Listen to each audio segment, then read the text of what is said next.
Hi guys, it's me and Bear. Say hello, Bear. Morning. We're having a little discussion about, recently I started out talking about my water carrier, and it was about how to, it's been a couple years, time to look at it, try to see if there's a better way to do it, a better way to improve somehow.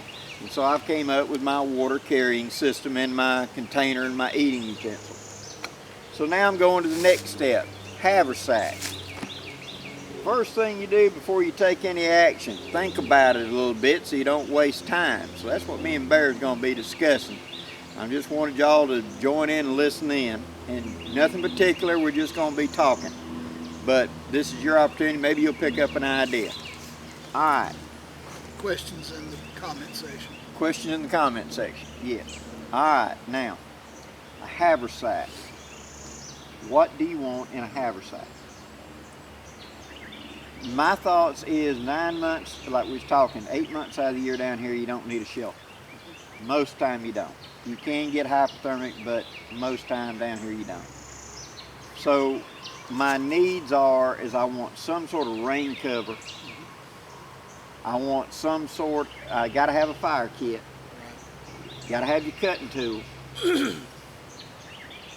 What else you gonna need? Really need.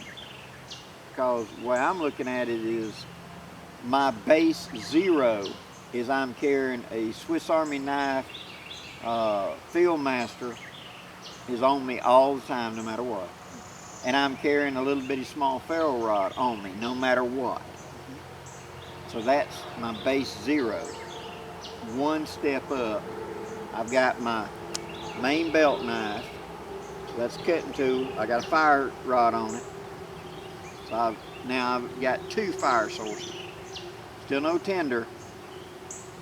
Between that and that big 4-season haversack I got now, I'm wanting something in between that's a lighter, quicker haversack. So this is what we're going with right now. Now, what should I put in it? What are you thinking? Well,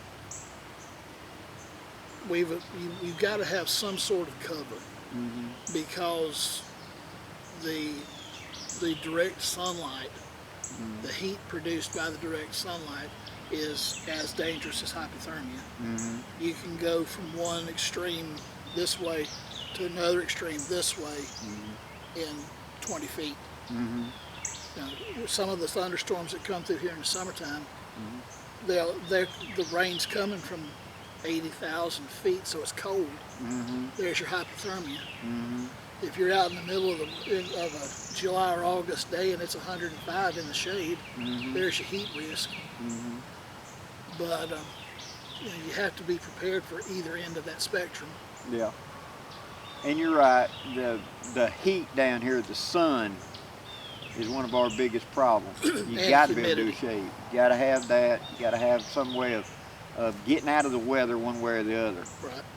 Now the poncho that I've got in here right now, and I'll show you that when I do details on this. The poncho itself is going to handle the rain part, but it's not going to handle the heat part. No, because this does not. It's a shadow. It's not a shade. Maybe one of those thin Mylar emergency blankets to put with it, act as a sun reflector. Yeah. Because I've done that a couple times. I've taken and put up a poncho, then I put a Mylar over the outside of it to help block that sun some when I had to be in the sun. That wouldn't weigh nothing. The way that I tend to go, and we've discussed this, but the one fix-all, if you will, that I've been able to find is just an old surplus Army poncho. Because if you set it up, if you're able to set it up 2 or 3 feet above you, then the ambient heat coming off of it won't be such that it will fry you. True. And it'll allow ventilation underneath. Just the natural convection from sunshine to shadow will help cool you. And if you've got inclement weather coming in, you can mount it into a plow point and take care of that. Well, I'm thinking, of course, I'm thinking of one of them light mesh hammocks to go in here. Right. Because that's a seat, get you up off the ground. Down here, we've got all the fire ants and the bugs and everything else. If you sit up flat on the ground, you're going to be covered in something in a few minutes. You know, it tickles me when I look at some of these survival videos. Go ahead. It tickles me whenever we're watching some of these videos and these guys are in these parts of the country and they're going out and making these debris shelters and everything else and laying down and all like that. And all I can think about is you'd be covered in ticks, chiggers, or fire ants in 20 minutes. Down here, you got to get up off the ground. And the no-see-ums. And the no-see-ums. I mean, you just sit there and something's biting you all the time. It's miserable just to lay on the ground. So that little bitty mesh hammock wads up in my hand and it's about the size of an apple. I got to lighten it up because I've been using these two big oak carabiners, that are the ones that you use for the safety chains on the boat. And they weigh about a pound each. So two of them, 2 pounds, the hammock weighs 6 ounces and the two things weigh 2 pounds. So I went to looking and I've got quick links that are this big and they're rated to 600 pounds each. Just grease them up where they come in and out real easy. Yeah. And I use paracord for my hanging straps, just use them as hooks then. And that ought to reduce my weight significantly. But I've got my primary cutting tool is my knife that I'm gonna have. I've got a backup cutting tool, which is my Swiss Army knife in my pocket. I want to carry in here another backup. Now, I'm kind of torn between, I've got my mower in here right now. I've been thinking about putting one of the folding Granddaddy Barlows in there because when you open it up, it's the size of a mower and does about the same job. You can't pry with a mower, you can't pry with a Granddaddy Barlow. You always have your belt knife, right? Always got my belt knife. If I'm in the woods, there's a belt knife strapped to me. I am never without it. If I fell in the river, I got it. If you're in your vehicle going from point A to point B, do you have your belt knife with you? I have a kukri in the door. Okay. And I've seen you handle it like a surgeon. Yes. So I mean that part of it would be covered. Yes. All right. You got a ferro stick. Got a ferro rod in there, yeah. So you realize we've just made your belt knife optional. Yeah, but you want redundancy to a point. Yeah. I agree with you. That. But you do want redundancy. But what you're going to do is you're going to have redundancy so that you're going from a 2-pound pack to a 20-pound pack. Yeah. Well, yeah. I mean that's the thing. I bet that wind is going to be rough. Let me adjust the camera a little bit. Okay, I had to shift the camera around so the wind wasn't roaring so bad. Sorry, guys. All right. Now, we were talking about redundancy and everything else. Putting the mower in here. This was my first really good bushcraft knife in about 2009. I bought it to try it out. I'm honest with you, when I bought it, I didn't like the look of that handle, but once you get to using it, you'll figure out why they made that handle that way. It just works. But carrying it in the haversack would be a secondary blade. It'd be a good crafting blade.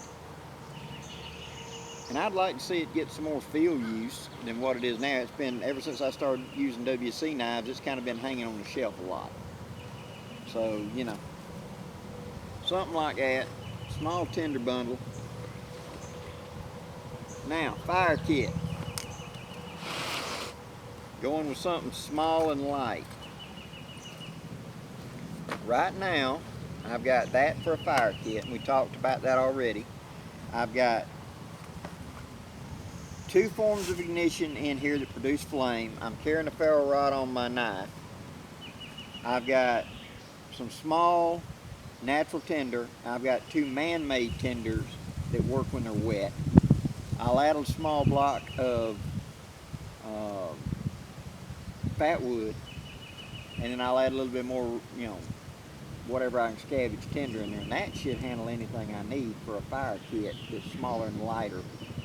You know, I've got matches in that, but I probably won't be carrying that. If I did, it'd be in my pocket. But now,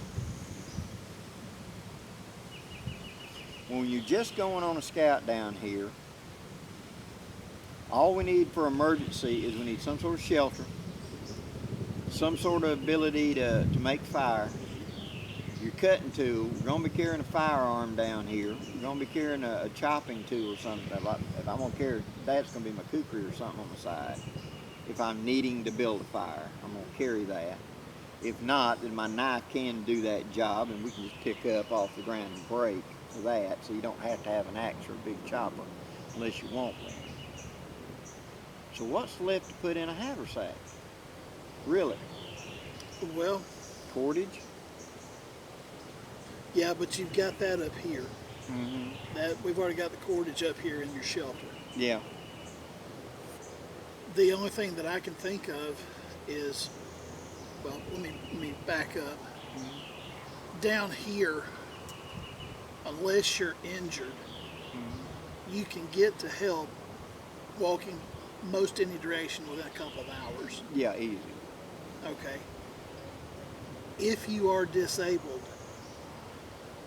you're going to have something to provide calories. Mm-hmm. You're going to have that. Mm-hmm. Whether it's just a pack of instant soup, Mm-hmm. or one of those high protein Mm-hmm. bars that you see folks sell, Mm-hmm. those lifeboat bars. Mm-hmm. You need something for calories. Mm-hmm. If you're in a situation where you're hypothermic, Mm-hmm. calories are life. Yeah, true. If you're in a situation where you're overheated, not so much. Mm-hmm. But your body's going to need them once you get cooled down Mm-hmm. to provide fuel to heal itself. Mm-hmm.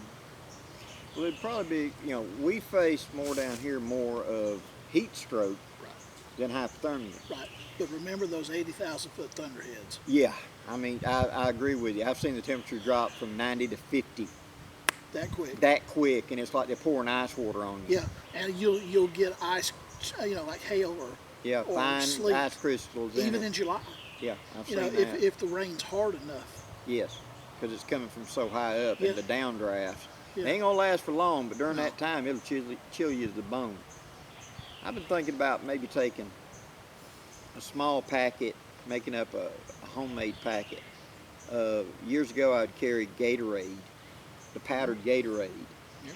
for the summertime, because it's The what you need, electrolytes. electrolytes and all like that. And I could carry that up in here, something that'd be sealed up. I could also do the same thing in the winter with some sort of instant soup or something like that, something that's thick and rich, to be carried up there for that. So that would change out for seasonal. Okay.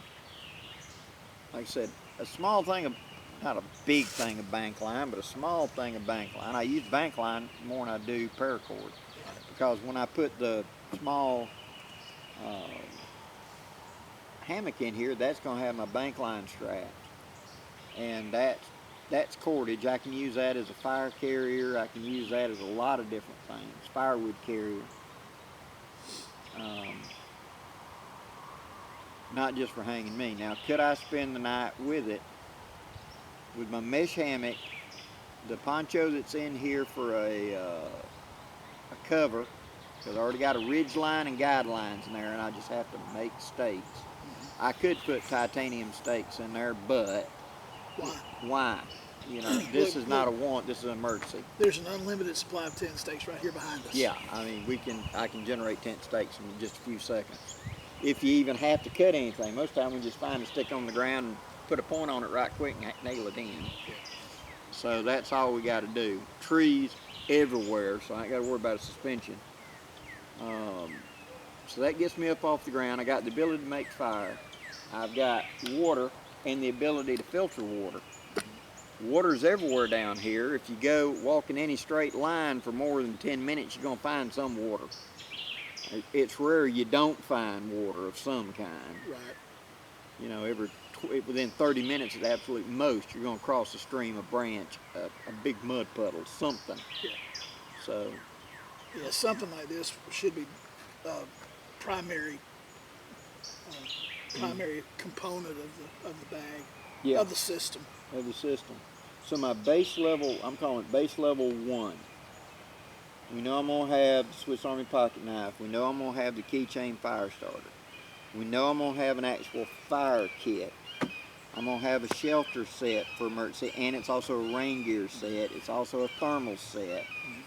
I've got my water and ability to cook right there, because wood, soil, and everything else, I may not like it, but I can gather enough of it to get me through a night. I mean, that's about it. Short of being injured where I can't get up and move. So, and I've got a backup blade in here. Although, realistically, my knife is always strapped to me by a belt. You know, if I've lost my knife, I'm probably drowned. You know, I was talking to somebody one time, and we were trying to come up with a thing. What situation would it be that you were without your knife? Death. Death. You know, I mean. For us in the South, death. Death. You'd have your gun, you'd have your knife. And they said, well, if you flipped over in a canoe, it would be strapped to me. If in the middle of the night a bear got after you, I would pull the gun that I had hanging over my head, engage the bear, and if that made him mad, then we'll see who can run through the brush faster. He can outrun me, but it's going to be a fight and run, you know. I'm going to have a knife. You can always use the Davy Crockett approach and grin him to death. yeah, that'll fly. We're going to grin him to death. Yeah. Oh, yeah. I still remember that in Davy Crockett. Had one in that thicket back there till you showed up. Oh, boy. Anyway. I digress. But I got a cook set. Okay, I got a cover element. I got water, cordage I'm going to be carrying in here, like 3 forms of cordage. What's left that you really got to have? The only thing that immediately comes to mind would be the possible need for the calories. Yeah, some sort of something. But you've got your shelter, you've got your cook and purification, you've got your fire starter, extra blade. You got your extra blade. Really, okay, that's all I know. Yeah, here's the extra fire starter. Yeah. Got some cordage. Yeah, it's up here. Yeah. But, okay, we've talked ourselves into this little piece. What do we do with all this leftover space? Well, that's just it. Then it becomes a place to gather tinder. It becomes a place to gather other stuff. Whatever I'm doing, why am I out here? We don't just come out here to wander around in a circle. Yeah. You know, you're out here for something. We're either gathering resources, we're scouting, we're out here looking for wild edibles, we're any of the above. We're scouting for deer season coming up. Believe it or not, there's another channel that comes to mind where the guy carries drum liners. Yeah. And makes bed cushions out of deadfall. Yeah. A couple of drum liners in here would weigh nothing. Yeah. And stuffed with deadfall becomes a bed. Yeah, and it gives you something to get you up off the ground now. You're off the ground, and with all due respect to your hammock, if you are in that hammock, you're going to be cold. Okay, you're under your canopy, under your poncho. Yeah. So you're under your canopy in the mesh tent, in the mesh hammock, and the breeze is coming right through you and wicking all that nice warm heat away, which brings us back full circle to the hypothermia. Yeah, and it's something. It's always the 800-pound gorilla in the room. You got to come and address it one way or the other. And like I said, 8 months out of the year, we don't have to worry about hypothermia. We do have to worry about heat stroke. Yes. And the bugs. It probably wouldn't hurt me to include a small thing of bug juice or bug zap stuff in here. Yeah, a small bottle of DEET. Yeah, just something. But probably 2 drum liners and a survival blanket. Yeah. And I can put the survival blanket up there in that. Because if you and Mrs. Blackie are out in the woods. No, if we're out there together, we're toting something bigger, because I'm not going in the woods with anything less than luggage. That's why I said take 2. Yeah. Take 2 space blankets. Yeah. Survival blankets. Because that'll give you one and her one. Nobody has to worry about who's pulling the cover off of the other one. You notice the holes? Yeah. Along the edge? I sat down the other night gonna sew that zipper in while I was looking at my videos, and I sewed it the wrong dang side. I folded it in half, and I looked up and I went to sewing, and I sewed it in about a minute. When I went to fold, I realized I'd put the zipper on the main bag, not on the flap. So I had to rip the zipper out and transfer it up to the flap. But, digress. That's why I call you brother. I know. Hey, we're all dingleberries sometime. I went, well, heck, and had to rip it out. But yeah, some Fire, sort of, knife, cook, shelter. Right. Question mark. We know we need at least one of those big drum liners. Yeah. For our summers, we need one of those. I thought about putting one survival blankets, but them survival blankets are actually so big and so heavy, relatively. It's going to take up the bulk of this space, when this does the same job, and most of the time we can get out of the sun. Let me ask you this. Yeah. This is the one question that I neglected to answer at the beginning. Yes. What's the maximum amount of weight you want to put in this thing? 4 pounds, 4 or 5 pounds. Okay, let's call it 5. Okay. All right. Right here. No, that's separate. I consider that separate. Okay, it's still going to be on you. It's still on me. I don't mind carrying 10 pounds on me. I just don't want the bag to weigh more than 4 or 5 pounds. 2. Something like that, yeah. So you can afford the drum liners and the survival and the heavy space blanket. You can probably afford the weight. Because you've only burned up half of your goal. Or just get the little ones. I mean, the little ones are better. That's what I'm saying. The little small pocket Mylar one. Yeah. I can open that and pull that up flat and put it in here. Don't overload that. I'm not. But it's so thin when it spreads flat, it won't be any thicker than that. And that's big enough. That's perfect size right there. It's still a nice flap, but at the same time, it's soft. That actually works as a pillow too. I was just about to say that. And it makes a nice pillow. And that's what I was thinking. When I get the mesh hammock, I can take that and stick that up under my head and make a pillow out of it if I'm not using it for that. And I can stuff that with boughs and use it as a pillow if I need to. Or that, once I get there, just pull my stuff out. And that, it's the little things that make your life, I've slept on the ground, I've slept in the mud, I've slept in the rain. Me and Davey Hobbs at an event one time, because we didn't have a choice. It was the only place we could be, and it deluged, and the water come up, and I slept with my head up on a piece of firewood, and from here down I was in water. It was warm water, but we were both wet, sopping wet. We were already sopping wet. We were exhausted, and we just laid down in that warm water and went to sleep. I didn't enjoy it, but I did it. How long did that last? We both slept about 5 hours, and then everybody was getting up, and of course the rainwater drained off. It was just rainwater, but it was the middle of July, and there was no place else for us to go. That was the only shelter we had, and a drop did not come through the top. It come up. This whole area flooded, and so you're already wet. What does it matter? Just as long as you don't turn hypothermic, and neither one of us did, we was all right. Yeah. So this is the intent and purpose of this bag is no more than 24 hours. Yeah, it's a 24-hour bag or less. One thing that we did not touch on, that just popped into my mind when you were talking about that, was personal hygiene.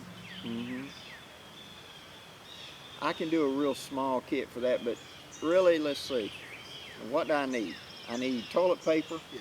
which I got a little roll of that, or packets of the US MRE stuff works fine for what I gotta do. There's a anonymous big box store Yeah, in their sporting goods section. a little tightly rolled up thing of toilet paper. Yeah. Yeah, they've also got this white package that you can clean yourself up after you've done your morning constitutional. Yeah. And you can also bathe yourself, Yeah. because I'm telling you from personal experience, cleanliness is a healer. Yeah. I had to have some surgery one time when we left the hospital. I told my ex-wife the first place I wanted to go was my barber to get him to shave me and give me a haircut. And I'd been in the hospital a week, haven't had surgery, and that I did not. In my life, I don't remember feeling better after having felt so bad. That's when I walked out of his barber shop. Yeah, I got you. You're not gonna find a barber in the woods. No. But my point being, personal hygiene. The little white packet stuff. 2 of them, you won't notice them. They weigh about an ounce a piece. And if you have 2 in there, you're more than covered. Yeah, that's true. More than covered. One of those camping toothbrushes, just to get the morning yuck out. Deodorant would be an option, but I mean, that's getting off into the weeds. Yeah, and that Basics. that's just it.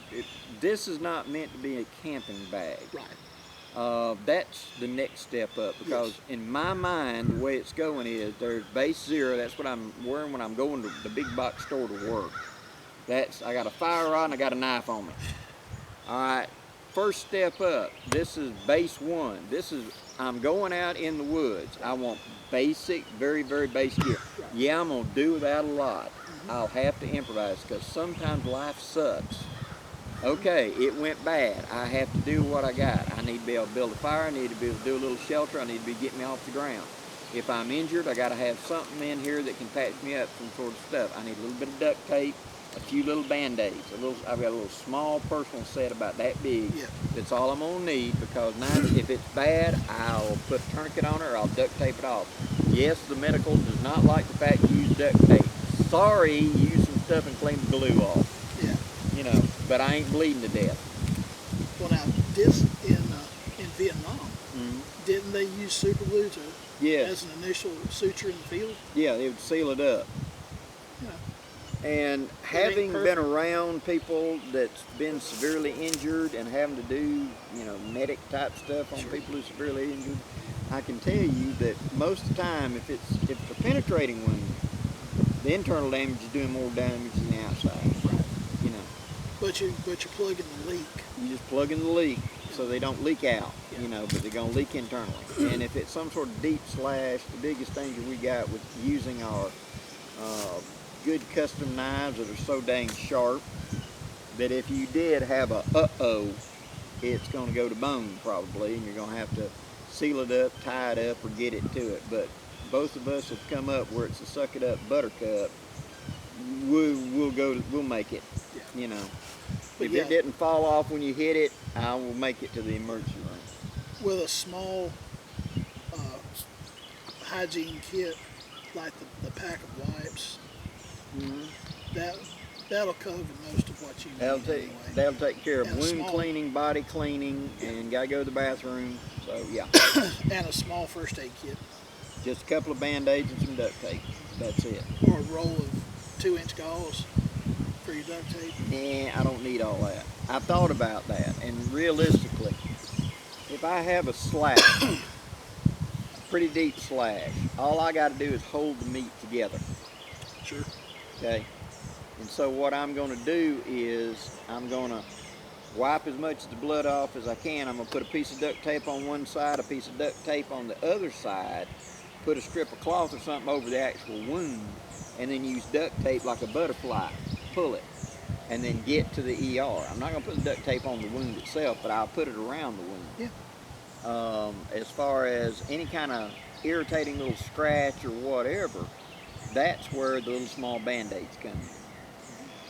If it's a big enough or bad enough puncture wound or whatever, just put the duct tape over the surface of it and get to the ER. If it's a bad enough hit where it's arterial, put a tourniquet on it and just go straight to the ER. We're not in the middle of Alaska. No. We're probably going to be able to get to medical help within an hour. Well, that's what they call the golden hour. And so therefore, I can either get back to my vehicle and get on the phone and get to a road where I can be picked up if I'm that bad, or I'm going to get myself to medical help, you know. Yeah. This thing is sort of your Tricorder. go-to. Uh-huh. And like you said, you can summon help. Yeah. And provide you. There's not many places in this area that you're not going to have a signal. Yeah. So Usually. you've got help here. Mm-hmm. So, like you said, getting to the hospital might be complicated, but it won't be completely impossible. Mm-hmm. Well, now, like when I was at the, a couple months ago, I fell in the river. I was going down the bank and my feet just went out from under me, and yonder I went into the river. By luck, I left the phone in the truck. Yeah. Or can your phone survive a dunking? Mine wouldn't. By luck, I left it in the console in the truck. Mm-hmm. And by another little quirk of fate, sliding down the bank, my key ring had been snatched off my belt and was hanging on a stop when I went back down there and found it. The belt loop was just straight up. Forget it. So. I'm glad you said that. Yes. A small bottle with any medicine. Yeah, any kind of medical I need. That you might need. That is carried. On your little silver. Yeah. Little silver bullet thing. That's got any I gotta have medications. Yeah. Right there. But like you said, this could get snapped off. Anything can be ripped up. If it's not carried internally, it's all a possibility, but it's considered a learning curve. I figured out how to build a fire in cold conditions with just my knife and stuff under that, you know, because I went baloosh into that cold water. Yeah, 2 months ago was February. It was February, yeah. It was a good dunking, you know. And, you know, the two things I did sliding in, I held on to my hat and my knife. I was more concerned with losing my hat. I knew I was going to be wet. I knew I was going to be cold, but I ain't losing my hat. You know, it'll float. You can't lose the hat. I can't lose the hat. Although I got a backup to this thing hanging on the gun rack. When I bought this one, I liked it so much, I bought a second one. And it's brand new, and it's been sitting there since 1995, waiting for me to get rid of this one. You can't lose that one. No, this one's got too much in it. All right, I think that's given me an idea. And I agree with what you're bringing up about the wipes and etc. I got to focus on this now. So I've got to go through my gear and pull out. I need a bin liner. I need one of those space blankets. I need some sort of calorie, one way or the other. And I also need some sort of hygiene kit.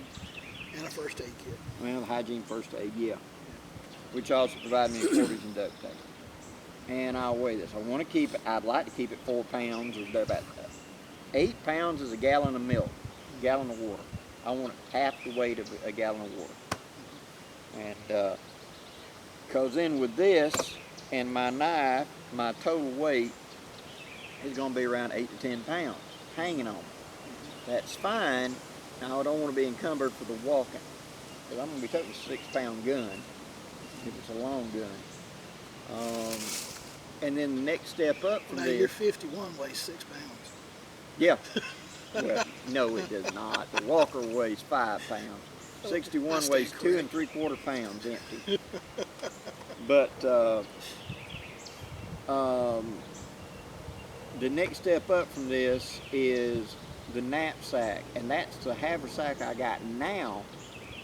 I'm going to take it and convert it into one step up from this, and it's going to have like a poncho liner, a woobie, so it is I can do a 48-hour camp with it.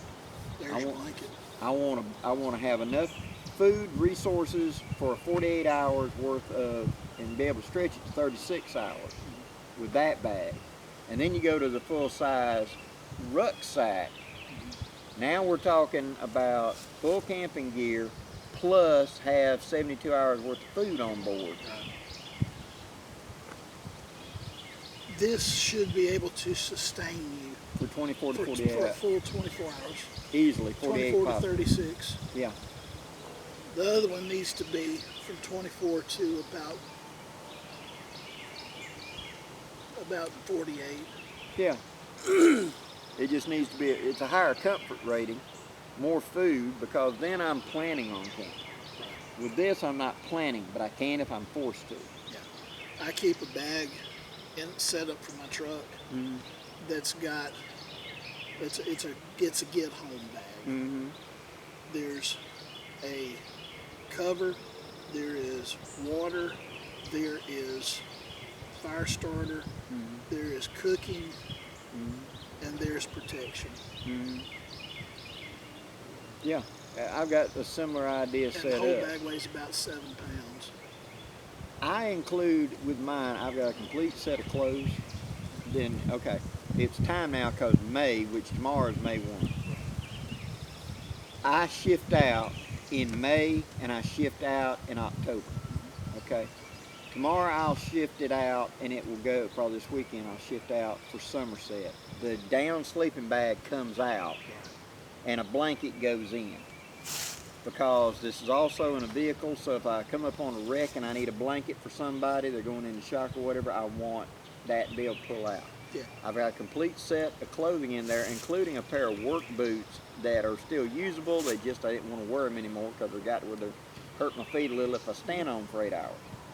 So no matter what I'm wearing, if I'm wearing a dress outfit, when this happens, I've got a complete set sitting there for me to change into. And I got 72 hours worth of food, over a gallon of water sitting there because that's got other uses around the vehicle, and etc. So if I have to abandon the vehicle and walk out, I've got what I need for at least 72 hours and 25 miles. That sounds like another video. That's a video unto itself. All right, we'll call that quits there, and I'll start working on getting this together. All right, guys, thanks for hanging in with us. Me and Bear appreciate you watching, and until next time, this is Blackie and Bear saying safe journeys. Have a great day, guys.